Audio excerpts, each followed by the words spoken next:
ব্যক্তি কিংবা জাতি পিছন নিয়ে কামড়াকামড়ি করে সে পিছনে পড়ে থাকবে।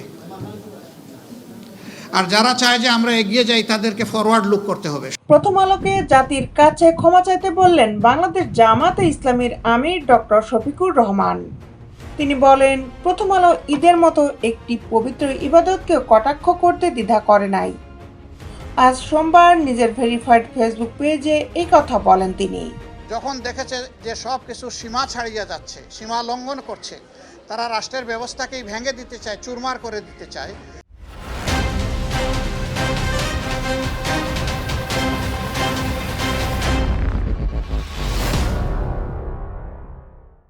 বিস্তারিত নিয়ে আপনাদের সাথে আছি আমি শামীমা সুলতানা।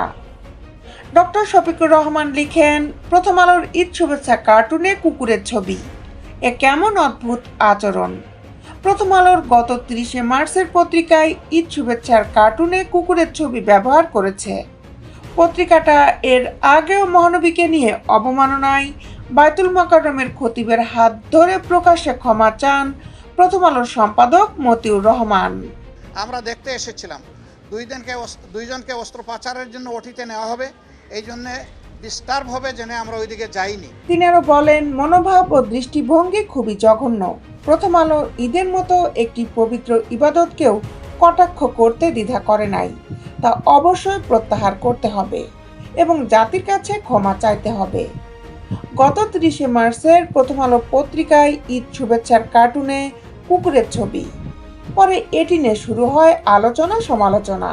2007 সালে ধর্ম অবমাননার কারণে সারা দেশের আলেম ওলামা সহ সাধারণ মানুষ যখন মতিউর রহমানকে গ্রেপ্তার ও প্রথম আলো নিষিদ্ধের দাবিতে আন্দোলনে নামেন, সে সময় সাবেক তত্ত্বাবধায়ক সরকারের উপদেষ্টা ব্যারিস্টার মইনুল হোসেনের মধ্যস্থতায় বায়তুল মোকাররম জাতীয় মসজিদের খতিব মাওলানা ওবায়দুল হকের হাত ধরে প্রকাশ্যে ক্ষমা প্রার্থনা ও তওবা করেন মতিউর রহমান।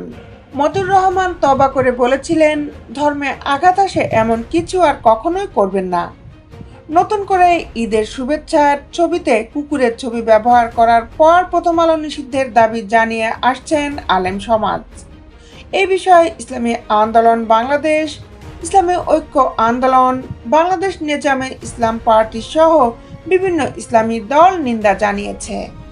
এবার বাংলাদেশ জামাত ইসলামীর আমির প্রথম আলোকে জাতির কাছে ক্ষমা চাইতে বললেন।